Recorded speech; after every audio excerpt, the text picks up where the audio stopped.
고린도후서 8장 우리가 볼 차례이죠. 이 고린도후서 8장부터 다음 9장까지는 이방 교회의 정말 모교회라고 할 수 있는 교회가 예루살렘 교회잖아요. 그죠? 그 예루살렘 교회부터 복음이 시작됐으니까. 근데 그 예루살렘 교회를 위한 구호금 문제를 취급하고 있어요. 여기 8장에서는 바울이 먼저 궁핍한 그 가운데서도 최선을 다해서 모금을 해준 마케도니아 교회를 칭찬했습니다. 그리고 관대한 연보의 의미에 관해서 고린도 교회 성도들에게 설명하는 내용이 언급되어 있어요.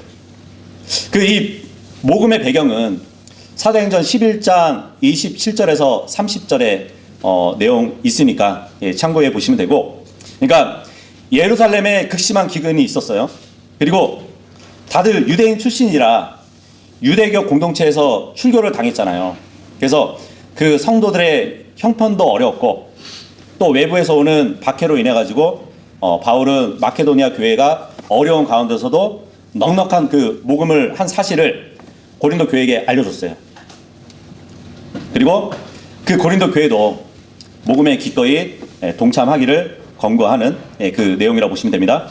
전체적인 문맥을 보면은 1절에서 5절까지는 마케도니아 교회의 구제 모금을 기록해 준다고 보시면 되고, 6절에서 15절까지는 연보의 원리 그리고 목적, 6절에서 24절까지는 바울의 동역자 디도에 대한 소개로 이렇게 구성되어 있다고 보시면 됩니다. 그래서 우리가 한 절 한 절 또 보도록 할게요. 1절에서 4절까지 한 목소리로 읽어보도록 하겠습니다. 1절에서 4절 시작.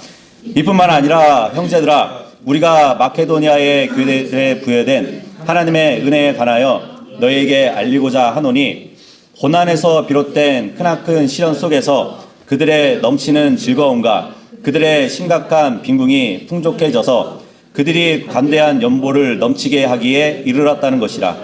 이는 내가 확증하노니 그들은 자기들의 능력껏 하였고 진정 자신들의 능력 이상으로 자원하였기 때문이라. 그러면서 우리가 그 선물을 받은 것과 우리가 성도들을 섬기는 일에 교제를 받아들여 줄 것을 무척 간청하면서 우리에게 간구하였느니라. 여기서 말하는 이제 마케도니아, 여기서는 이제 여러 교회들이 있었어요. 빌립보 교회, 데살로니가 교회, 베레아 교회, 이 교회들을 가리킵니다. 뭐 그 외에도 이제 여러 교회를 바울이 세웠죠. 근데 빌립보 교회 같은 경우는 자비랑 선교사였던 바울의 개인적인 필요를 또 채워주기도 했었죠. 그래서 바울의 개인적인 필요를 지원했다는 그 기록이 있는 유일한 교회라고 보시면 되고요. 지금 본문에 보니까 특히 바울은 마케도니아 교회에 나타난 하나님의 은혜를 고린도 성도들에게 이야기해 주고 있어요. 그 말은 즉슨 그들이 빈궁한 가운데서도 예루살렘 교회를 도왔다고, 이렇게 어떻게 보면은 고린도 교회에게 자극을 주는다고 보면 되겠죠. 그죠? 그래서 예루살렘 교회를 도우는 그 모금을 하는 데 있어서 적극적으로 참여할 수 있도록 어떻게 보면 동기부여를 해주는 그 말이라고 볼 수 있습니다. 그래서 2절에 보면 이 당시에 마케도니아 성도들은 또 크나큰 시련을 받았었거든요. 예수 그리스도를 믿는다는 그 사실 때문에 이들도 크나큰 시련을 당하는 상황이었단 말이에요. 특히 유대인 대적자들한테 모함을 받았어요. 유대인들, 아직 은혜의 복음을 받아들이지 않은 유대인들로부터 직접적인 공격을 받기도 했었단 말이에요. 근데 그러한 가운데서도 마케도니아 성도들은 넘치는 정말 즐거운 마음으로 신앙생활을 했고, 그것을 또 바울이 전해주고 있단 말이죠. 어떻게 그러한 즐거움을 가지고 신앙생활을 할 수 있을까요? 그죠? 아마도 이 즐거움은 마케도니아 성도들 그 자체에 있다기보다는 하나님께 받은 그러한 관대함의 은혜가 있었기 때문이에요. 그죠? 고린도후서 6장 10절에 보면은 이제 바울이 그리스도의 사역자로서 그런 말을 한 적이 있었죠. 슬퍼하는 것 같으나 그럼에도 늘 크게 기뻐하는 자라고. 그죠?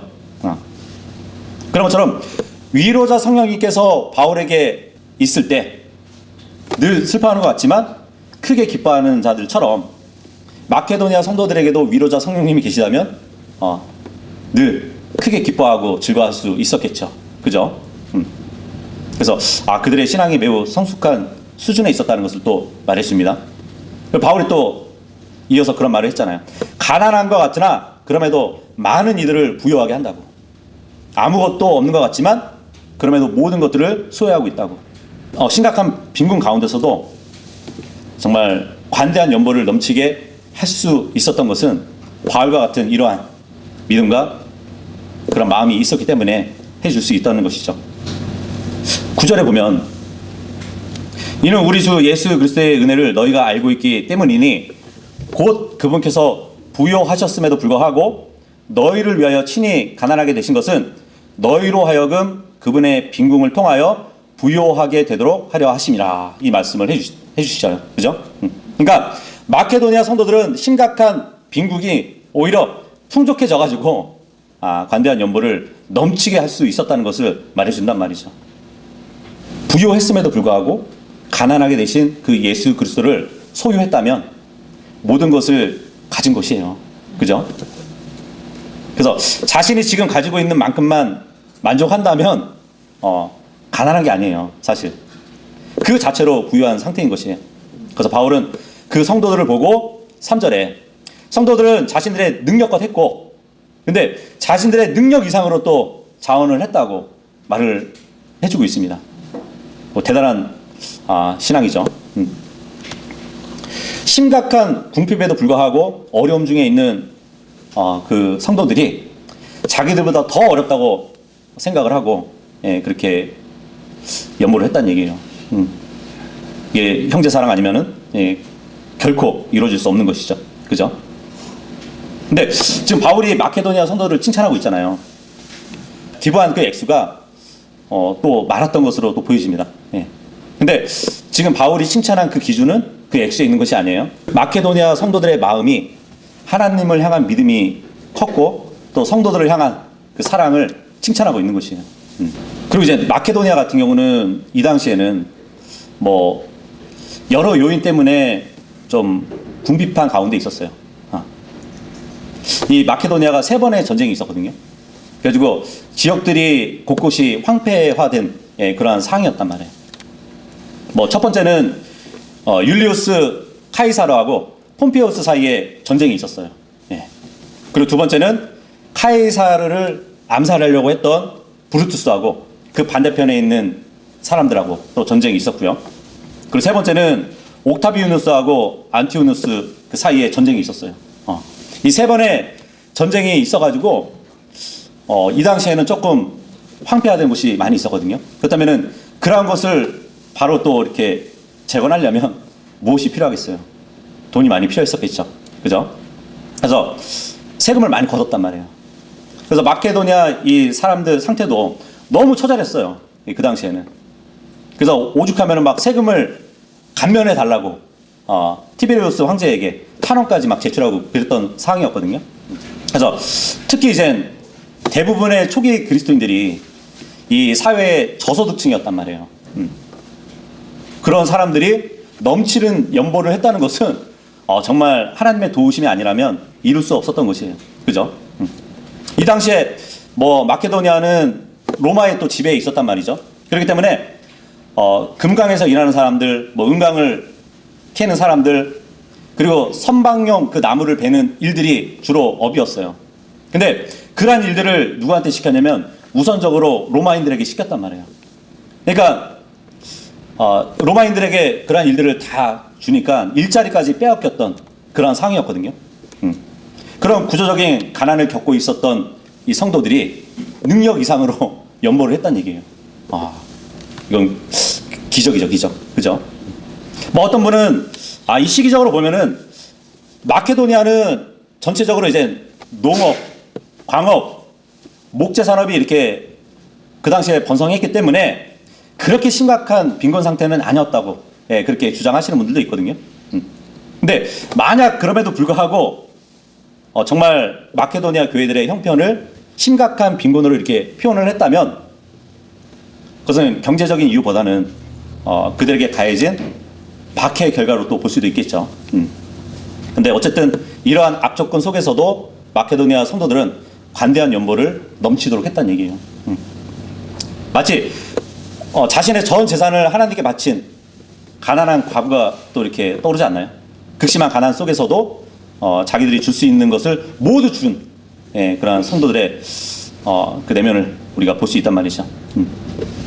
그래서 마케도니아 교회들의 이 성도들은 예루살렘 교회에 있는 성도들이 너무 그 어려운 사정을 외면할 수 없었던 것이에요. 바울이 뭐 말하지는 않았지만 지금 고린도 성도들에게는 직접적으로 말을 했잖아요. 복음을. 근데 마케도니아 성도들한테는 바울이 직접적으로 말하진 않았어요. 복음하라고. 그런데 자신들이 자원하여 돕겠다고 나선 것이에요. 그래서 이런 이야기를 고린도 성도들에게 전해졌을 때 고린도 성도들은 마음에 자극을 받았을 것이에요. 그죠? 5절에서 7절까지 읽겠습니다. 시작. 그런즉 우리가 소망한 것은 아니었으나 그들이 이것을 행하였으니 오히려 먼저 그들 자신을 주께 드리고 하나님의 뜻에 의하여 우리에게도 준 것이라.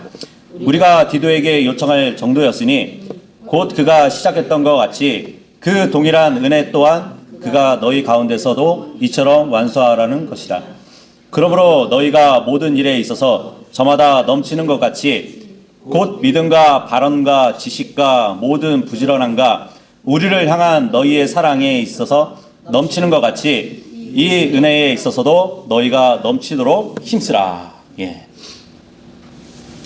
5절에 바울은 성도들의 복음을 했지만 그것은 먼저 성도들 각자 자신을 주님께 드렸기 때문이에요. 그죠? 그러니까 하나님의 뜻에 따라서 모은 것이라고 말을 해주고 있어요. 이렇게 하나님에게 자신을 드린 그리스도인은 아무것도 아껴두지 않겠죠. 그죠? 그래서 고린도 성도들과 모든 시대의 그리스도인들에게 보여준 이 마케도니아 성도들의 모범을 우리가 지금 보고 있는 것이에요. 그래서 마케도니아 성도들이 보여준 그 헌신적인 행위들은 정말 바울이 생각했던 것보다 훨씬 더 성숙한 그런 신앙적인 행위였다는 것을 지금 드러내 보여주고 있습니다. 단지 어떤 동정심이 아니라 어떤 인간적인 사랑의 행위가 아니라 자신을 하나님께 바치는, 그러니까 하나님께 드리는 그런 가운데서 행했다는 것이에요. 그리고 또 6절 보시면 이 바울이 디도를 고린도에 보낸 목적이 그 눈물의 편지를 전해주라고 보냈는데 그 목적뿐만 아니라 예루살렘 교회를 구제하기 위한 그 복음을 할 수 있도록 그것까지 또 그런 목적도 있었다는 것을 보여주고 있죠. 근데 고린도 교회에서는 이미 복음이 시작되긴 했었어요. 바울이 디도를 이렇게 재차 보내가지고 복음하는 일을 이제 완수하려고 하는 것이거든요. 뭐 성도들의 복음액이 기준치를 못 채워서 완수하라는 것이 아니라 고린도 전서 마지막 장에 보면은 예루살렘을 위한 복음을 하라고 바울이 이야기했을 때 바울이 방문을 해서 가져가려고 했었지만 그러지 못했잖아요. 그죠?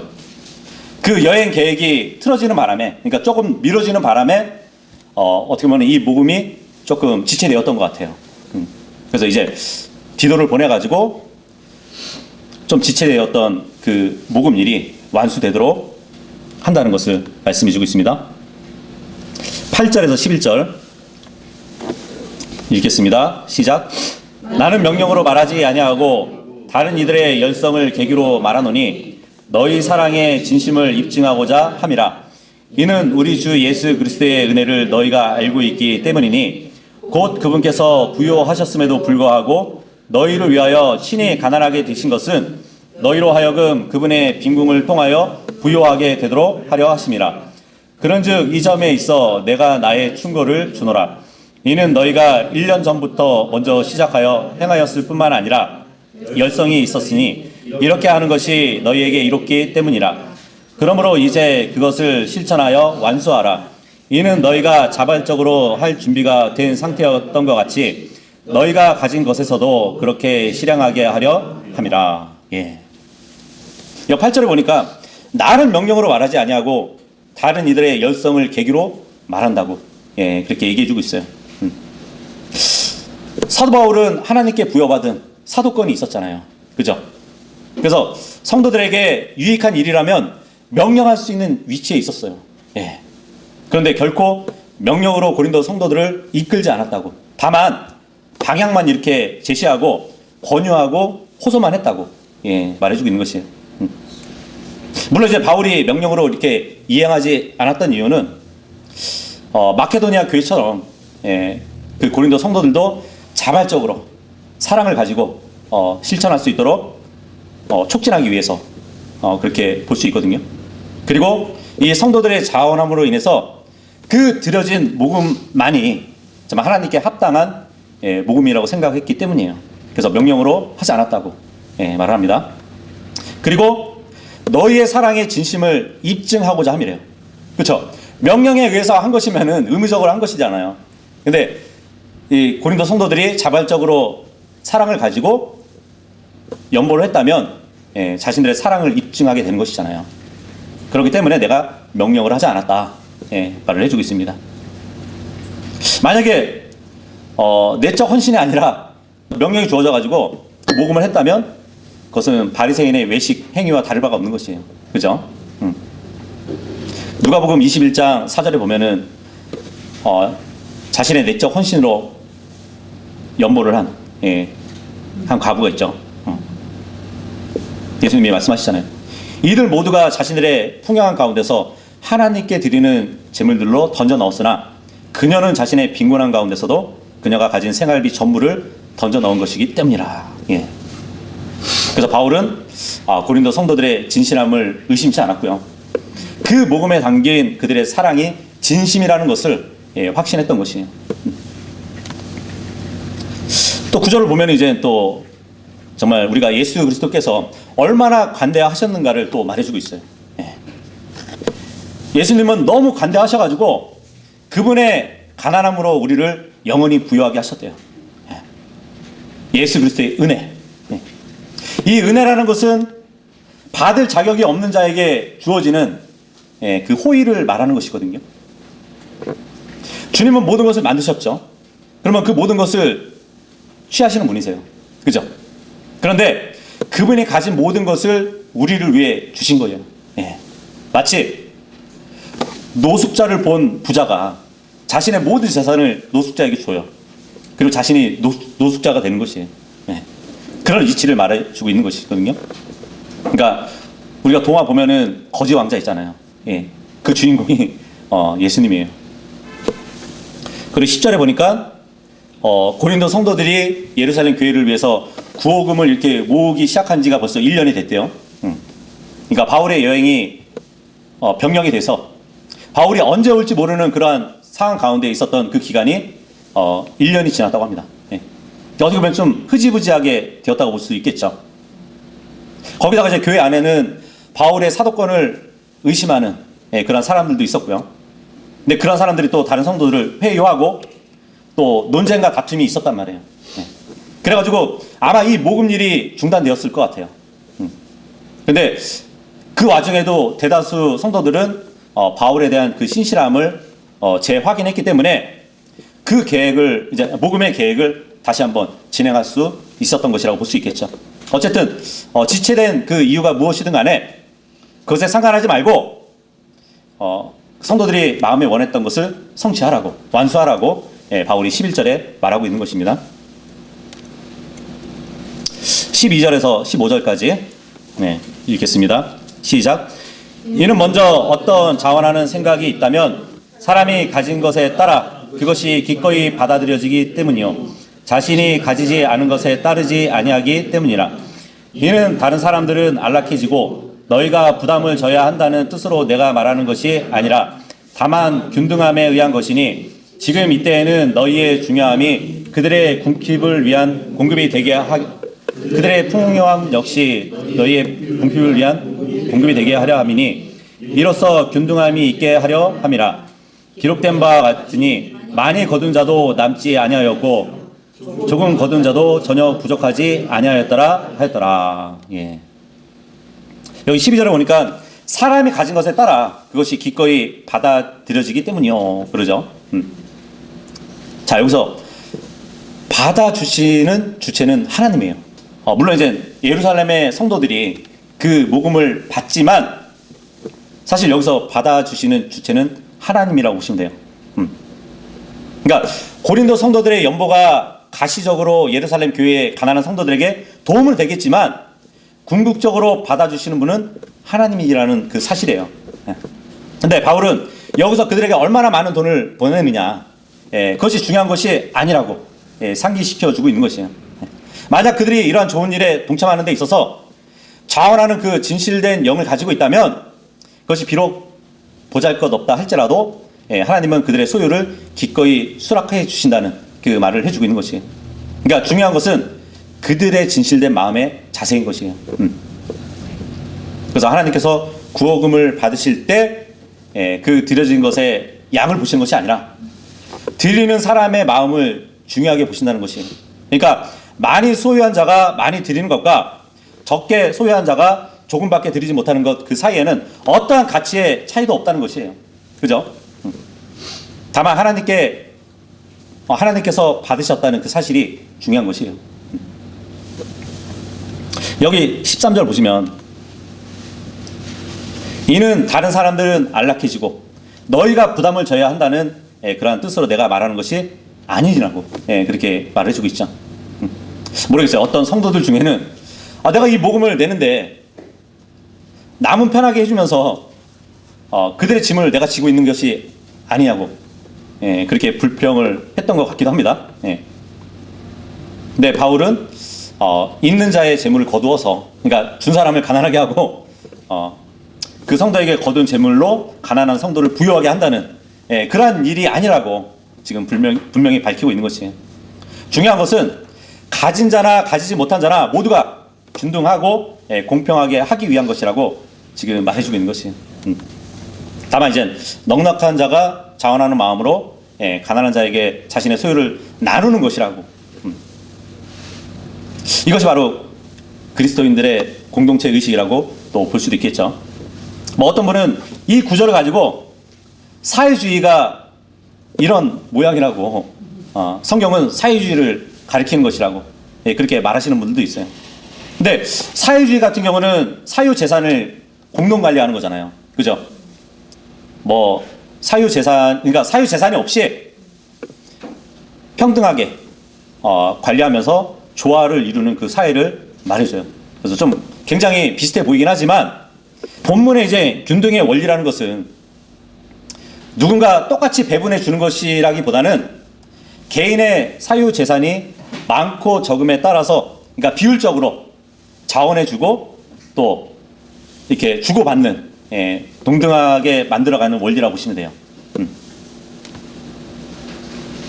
그러니까 바울이 여기서 이제 고린도 성도들에게 예루살렘 교회를 위한 구호금에 참여하도록 하는 이 논리는 상부상조의 논리라고 보시면 돼요.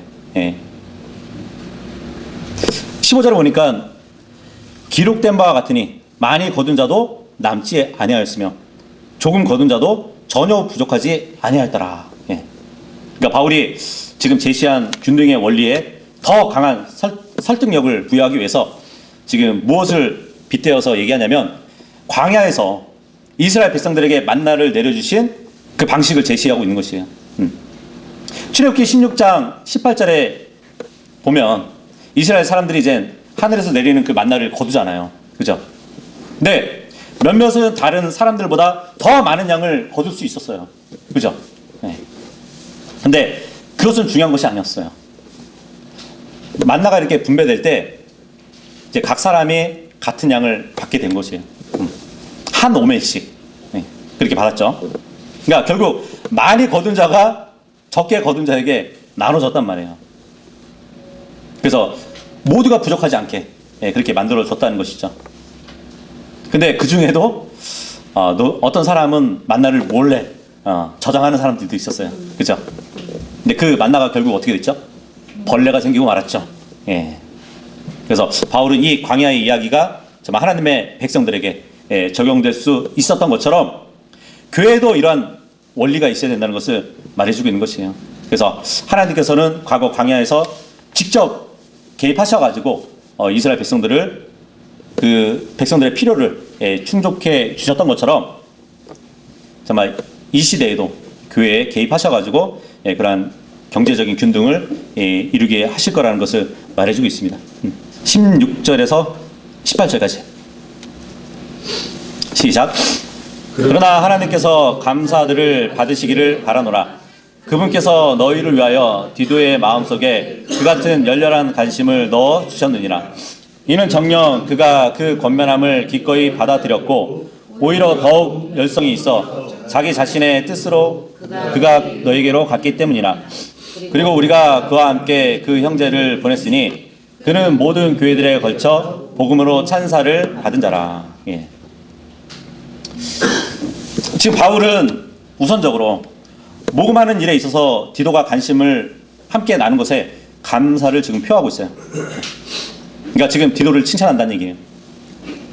그러니까 디도는 우선 고린도 교회를 정말 예전과 같이 평화롭고 연합된 그러한 상태로 회복될 것을 희망하고 고린도 교회로 갔었죠.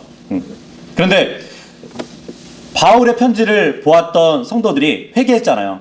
그 회개의 모습을 보고 굉장히 기뻐했었습니다.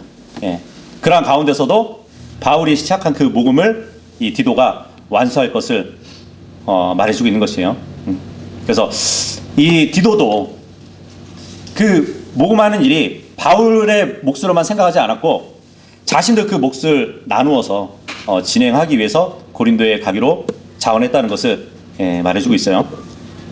18절에 보니까 우리가 그와 함께 그 형제를 또 보냈대요. 그러니까 이 그 형제, 이름이 밝혀지지 않은 형제를 디도와 함께 보냈다고 하는데 뭐 누군지는 모르겠습니다.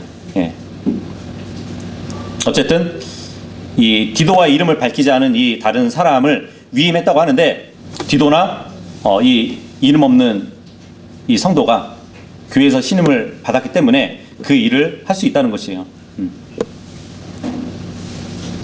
바울이 직접 하지 않았던 이유도 있을 것 같아요. 왜냐하면 고린도 교회에서는 아직 여전히 소수가 바울을 반대하는 사람들이었거든요. 그래가지고 바울이 직접 나서지 않고 디도와 이름 모를 성도를 보냈다고 합니다. 19절에서 21절 시작. 또 그뿐만 아니라 그는 교회들에서 이 은혜와 더불어 우리와 함께 여행하도록 선택되기도 하였느니라. 그 은혜는 우리에 의하여 집행되고 있으니 동일하신 주의 영광에 이르게 하고 너희의 준비된 생각을 분명히 밝히게 하려 함이라. 우리에 의하여 집행되고 있는 이 풍성함에 있어서는 어떤 사람도 우리를 비난하지 못하도록 이 일을 조심하라. 주의 목전에서 뿐만 아니라 사람들의 목전에서도 정직한 일들을 위해 대비하라. 여기 19절에 바울이 소개한 사람들은 바울에 의해서 선택된 것이 아니래요. 여러 교회들에 의해서 선택되었다고 말을 해주고 있습니다. 모르겠어요. 뭐 교회들의 공식적인 투표로 인해서 선택이 되어졌는지 모르겠지만 어쨌든 그 성도들이 그 모금 일을 하면서 하나님께 영광을 돌릴 것이라고 말해주고 있어요. 20절에 보니까 어떤 사람도 이 모금의 일로 인해서 비난받지 못하도록 하래요. 그러니까 바울이 이제 모금함을 관리하는 그 일에 있어서 선출된 실무자들을 가리키면서 이야기하는 것이거든요. 그러니까 사적인 이득을 취한다고 그러한 비난을 받지 않도록, 그러한 여지를 남기지 않도록 노력하라고 얘기하고 있습니다. 그렇죠? 이 돈 문제라는 것은 굉장히 엄격하게 다뤄져야 되거든요. 정말 정직한 가운데서 다루어져야 되는 것이에요. 그러니까 조금의 어떠한 부주의가 있으면 굉장히 비난의 원인이 될 수 있거든요. 그죠? 그리고 20절에 보니까 우리에 의해서 집행되고 있는 이 풍성함이라는 이 말을 보면 이 모금이 굉장히 거액으로 모여진 것 같기도 합니다. 그죠? 그래서 바울이 비교적으로 이제 부유한 고린도 성도들에게 기대했던 것을 고려해 볼 때 그 모금이 넉넉하게 모였다는 것을 말해주고 있죠. 그래서 이 풍성함이라는 것은 단지 성도들의 마음적으로 간담을 뜻하는 것이 아니라 실제로 많은 액수의 연보가 되었다는 것을 말해주고 있단 말이죠. 그래서 이 거액의 연보를 바울과 관련해서 생길 수 있는 그러한 의혹이나 또 인간적인 의심을 정말 미연에 방지하려는 바울이 주의를 주는 것이라고 볼 수 있겠죠. 사실 바울은 정말 교회를 섬기는 일에 있어서 주님 앞에 깨끗하다고 그렇게 인정을 받는 자라고 또 스스로 이야기도 했었죠. 고린도전서 4장 4절에 보면 이는 내가 나 자신의 판단받은 것이 아무것도 모르나 그럼에도 이것으로 내가 정당함을 입증받는 것이 아니니 오직 나를 판단하시는 분은 주신이라 그러거든요. 뭐 사람들이 여타부터 자기를 비난할지라도 나는 정직했다고. 그 정직함을 아시는 분이 주님이라고 그렇게 떳떳하게 살았단 말이죠. 그리고 고린도후서 4장 2절에도 보면 다만 우리는 부정직한 숨겨진 것들을 배격하고 간사함으로 살아가지 아니하며 하나님의 말씀을 가득한 속임수로 다루지도 아니하노니 오직 진리를 명백하게 드러내므로 하나님의 목전에서 각인의 양심에 우리 자신을 추천하노라 그래요. 나 자신을 추천할 정도로 정직했대요. 속이지 않았대요. 그러면서 이제 바울은 결코 사람들에게 잘 보이려고 애쓰지도 않았어요. 그럼에도 불구하고 이러한 사도권을 의심하는 사람들도 있었고요. 좀 안 좋은 평판으로 또 비춰지기도 했었습니다. 어쨌든 돈을 다루는 일에 있어서는 조금이라도 사람들에게 비난받지 않도록 하라는 얘기예요. 22절 23절 읽겠습니다. 시작. 그런즉 우리가 우리의 형제를 그들과 함께 보냈으니 그는 많은 일들에 있어서 부지런하다고 우리가 여러 번 입증한 자이며 오히려 지금은 내가 너희 안에 가지는 대단한 확신으로 인하여 더욱이 부지런해졌느니라. 어떤 이가 디도에 관하여 묻는다면 그는 너희에 관하여 나의 동반자이자 동료 조력자라 하리요. 또 우리 형제들에 관하여 질문을 받는다면 그들은 교회들의 전령들이자 그리스도의 영광이라 하리라. 여기 22절에 또 한 사람이 알려지지 않은 동반자가 소개되고 있죠. 그럼 이제 디도와 두 사람이라고 볼 수 있겠죠. 근데 이 사람은 여러 차례 걸친 시험에서 증명이 될 만큼 부지런함을 가지고 있었대요. 그래서 추천을 했다고 합니다. 더욱이 이제 고린도 성도들에게 있어서 큰 신임을 가지고 있었기 때문에 이번 일에 동참을 하게 됐대요. 근데 18절에 나온 이름 없는 그 성도와 마찬가지로 디도와 함께한 이 사람이 누구인지 또 밝히기 어렵긴 합니다. 근데 어떤 분들은 이제 사도행전 20장 4절에서 구호금을 가지고 바울과 예루살렘까지 동행했던 한 사람이 나와요. 그 사람 이름이 뭐냐면 투키쿠스. 우리 예전에 두기고 알죠? 그래서 이 사람이 아닐까 이렇게 추정을 합니다. 바울도 이제 지금 소개하는 것처럼 에베소서 6장 21절이나 골로새서 4장 7절에 보면 이 투키쿠스를 주 안에서 사랑받는 형제요 신실한 사역자인 투키쿠스 이렇게 소개를 하거든요. 그래서 어쩌면 디도와 함께하는 성도들 중에 하나가 투키쿠스라고 이렇게 보여주기도 한다는 것이에요. 굉장히 중요한 일을 맡는 것이잖아요. 그리고 23절에 보니까 어떤 이가 디도에 관하여 묻는다면 그러죠. 그러니까 디도는 또 이 동행하는 두 사람과 별개로 구별될 만큼 또 특별한 존재라고 말을 해주고 있죠. 여기서 동반자라는 말을 쓰고 있어요. 동반자라는 이 표현은 바울과 디도가 상당히 친밀한 관계에 있었다는 것을 말해주죠. 그러면서 조력자래요. 그러니까 디도가 바울의 복음 전파의 사역에 동참해가지고 정말 큰 공헌을 했다는 것을 말해주고 있죠. 그래서 바울은 디도와 함께한 또 형제들을 가리켜서 교회들의 전령자들이고 그리스도의 영광이라고 소개를 하고 있습니다. 세 사람을 다 소개하고 있는 것이에요. 물론 이제 디도와 여러 교회들에서 선택된 이 전령들 사이에 지위나 어떤 차별이 있는 것이 아니에요. 왜냐하면 이 두 성도들에 대해서 그리스도의 영광이라고 하니까 그럼 디도는 영광이 아닐까요? 다 같은 그리스도의 영광이 되겠죠. 그래서 아무튼 디도를 비롯해서 두 형제들은 바울이 인정하고 신임하는 자들이었다고. 그리고 다른 교회들로부터 신임받는 자들이었기 때문에 실수하지 않고 이 일을 수행할 것이라는 것을 말해주고 있습니다. 24절 시작. 이런 이유로 너희는 그들에게와 교회들 앞에서 너희의 사랑을 입증해 보이라. 그리고 너희를 대신하여 우리가 자랑한 것에 관해서도 입증해 보이라. 예. 그러니까 고린도 성도들은 이 복음 문제와 관련해 가지고 사람들의 주목을 받고 있었어요.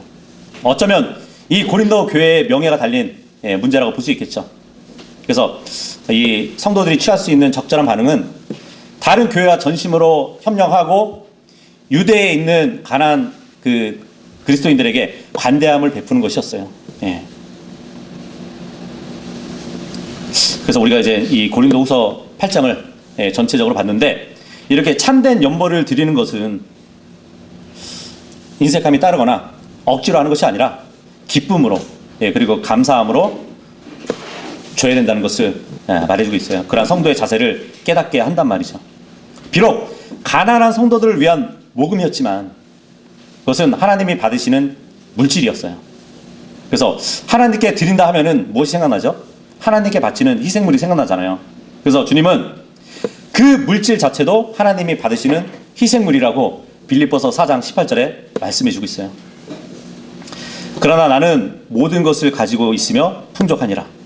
나는 너희로부터 보내진 것들을 에파프로디투스에게서 받았기 때문에 충분하니라. 사도 바울이 받은 그러한 물질을 얘기하는 것이에요. 이는 감미로운 내음을 내는 향이요, 기꺼이 받으실 만한 희생제물이요, 하나님께 큰 기쁨이 되는 것이라. 예. 하나님은 영이시고 영적인 가운데서만 우리가 소통을 한다고 보지만 이 물질 자체도 어떻게 보면은 영적인 일을 위한 보조 수단이잖아요. 근데 하나님은 그 물질도 희생 제물로 받아주신다는 것이에요. 그래서 우리가 이렇게 8절을 봤는데, 비록 우리는 아직 다른 교회를 이렇게 도울 만큼의 여력은 되지 않지만, 만약에 우리도 이제 이러한 상황이 주어진다면 정말 물론 그 가난한 성도들을 위해서 우리가 주는 것이지만, 첫 번째로는 우리가 주님께 먼저 드리는 것이라는 것을 아시면 될 것 같아요. 그래서 우리가 이 고린도후서 8장을 통해서 참된 연보를 드리는 성도의 자세를 봤습니다. 예.